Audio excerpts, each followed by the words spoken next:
Bismillahir Rahmanir Rahim. In the name of Allah, the most gracious, the most merciful. May the peace and blessings of Allah be upon His final messenger, Muhammad. Welcome to a new series of episodes where we will talk about the reality of humanity, the reality of societies and their rulers today. Our task is to determine the state of this reality in regards to how close or distant it is from the religion of Islam. This is a most important issue because it will determine how we practice our religion and determine what our responsibilities are as Muslims. First, however, there are a few points which we would like to highlight so that we may have better insight when discussing this topic. So here's the first point. We must grasp this undeniable and great truth. Allah, the Almighty, created this whole universe as well as all of mankind, and determine for us a purpose for which we must live for and fulfill.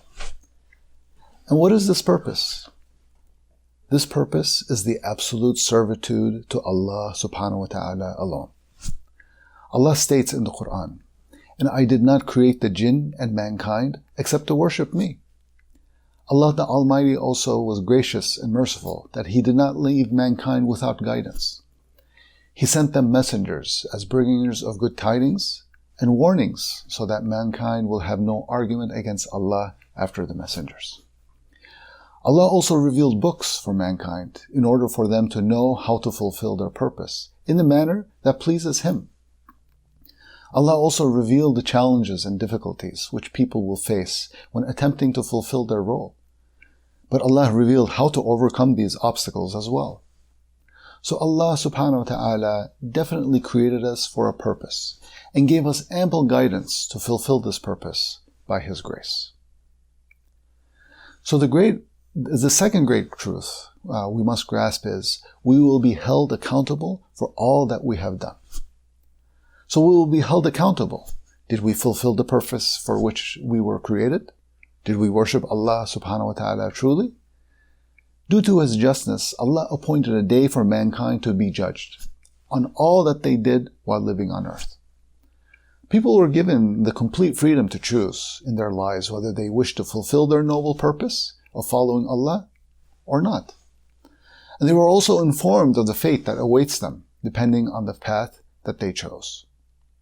Those who do good deeds will be rewarded with gardens as wide as the heavens and the earth. And those who committed evil will be punished with the burning hellfire. This is so that each is rewarded justly. Those who do good deeds should not remain on the same level as the ones who do evil. Otherwise, life on earth would have no purpose. And Allah subhanahu wa ta'ala is far greater than to create this world without purpose. The Quran states, "Then did you think that we created you uselessly, and that to us you would not be returned? So exalted is Allah, the Sovereign, the Truth. There's no deity except Him, Lord of the noble throne." Next and third, it is important to understand how Allah will judge mankind. People must know the reality of their state and how close or distant they are from the religion of Allah. They must listen to the truth with open hearts and minds in order to truly accept it. If a person does not care to know what his Creator, his Lord, wants of him, he will be the loser in the end. Fourth, it is important for Islamic advocates to assess the current reality in order to determine the starting point of their call to Allah. When discussing the reality of societies in this day, we should also assess the reality of the people and their rulers based on a firm and unwavering scale. We must refer to the scale of the truth when assessing and determining the current reality, without throwing accusations at people or demeaning them in any way. Our ultimate purpose must be to understand Allah's judgment and of people's reality, and thereafter inform them of this judgment. And very closely related to this next point is that it is not the responsibility or task of our group, the proclaimers of the truth, to determine whether each individual is attributed with faith or not, as this is not an aim in itself. We will not do this unless there is a valid need for it, as dictated by the religion. Thus, the bottom line is that Islam came to return people to their Lord. Mankind was created by Allah, and thus they will undoubtedly return to Him for judgment. They will receive their reward from Him, provided that they derive every matter of their lives from Allah's Sharia. The Sharia is established on three primary pillars. The first is the belief in Tawheed, or the belief in the oneness of Allah, in His names and attributes. This means that one should believe that Allah is the only one who creates, who provides, sustains, grants life and death, as well as rules and governs in every matter of this universe. The second pillar of the Sharia is the performance of the rites and rituals of worship, such as the salah, the zakah, the fast, the pilgrimage, performing umrah and sacrifice, and all other types of worship.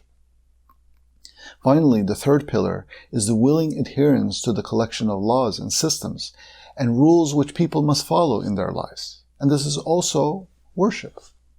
All of these pillars are interconnected and equally required. If any one of those pillars is not fulfilled, the Sharia will not be fulfilled. Allah commanded in the Quran, "Say, indeed my prayer, my rites of sacrifice, my living, and my dying are all for Allah, Lord of the worlds. No partner as He, and this I have been commanded, and I am the first among you of the Muslims." So after that brief introduction, we will now proceed to the first section of our topic, which is to assess and determine the reality of humanity. The call of the messengers has been a procession connected throughout all of history. Every messenger came with the same message of Tawheed, revealed to him by Allah, although there were differences in obligations and laws which were commanded by Allah depending on the needs of their nation. Unfortunately, sometime after each messenger, mankind would go astray and grow distant from the religion of Allah. Allah would then send a new messenger for mankind to reteach them the belief in Tawheed and purify them from their deviations. This established way of Allah continued until He completed the procession with the final message of Islam. Allah stated in the Quran, "And whoever desires other than Islam as a religion, never will it be accepted from him, and he in the hereafter will be among the losers." Therefore today, Allah will not accept a deed or a way of life from anyone unless it is in accordance with the Sharia that was brought by the Messenger Muhammad, peace be on him. No doubt, this only applies to those who lived after Allah revealed Islam. As for those who lived before that time, they were on the right path if they had followed the messengers of their time. For example, the Jews were the followers of Moses, peace be on him, and would seek judgment from the Torah. When Allah sent Jesus, peace be on him, they were required to follow and obey him. Similarly, when Allah then sent the messenger, the final messenger, Muhammad sallallahu alaihi wasallam, it became compulsory for the Jews and Christians to believe in Muhammad and obey his commands.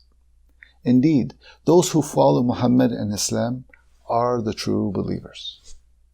It has been narrated by the messenger, peace be on him, who said, "By him in whose hand is the life of Muhammad, he who among the community of Jews and Christians hears about me, but does not affirm his belief in that which I have been sent, and dies in the state of disbelief, he shall be but one of the people of the hellfire."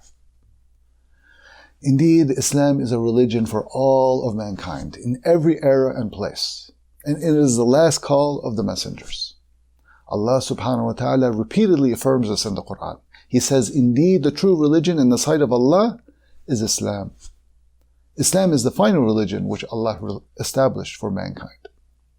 Islam is the utter submission to Allah's will and predestination, as well as the complete willingness and readiness to obey His commands and refrain from what He has prohibited. Islam is the adherence to Allah's methodology and law. Islam is belief in the heart and performance of rituals, and a set of laws upon which a system of life is established, a system for the individual, the rulers, and all of society. When combined and truly practiced, these principles form the religion of Allah. And based on this scale then, we can assess and determine the reality of humanity. So again, we have to consider Islam is a belief in the heart, a performance of rituals, and a set of laws upon which a system of life is established, a system for the individual, the society, and all of the rulers. And now, with these firm principles of Islam, we can begin to answer, are societies fulfilling these principles? Are they upholding the beliefs, the practices, the laws and ways of life demanded by their Creator, subhanahu wa ta'ala? What is the reality of human societies today? So we will continue, inshallah, in the next episodes.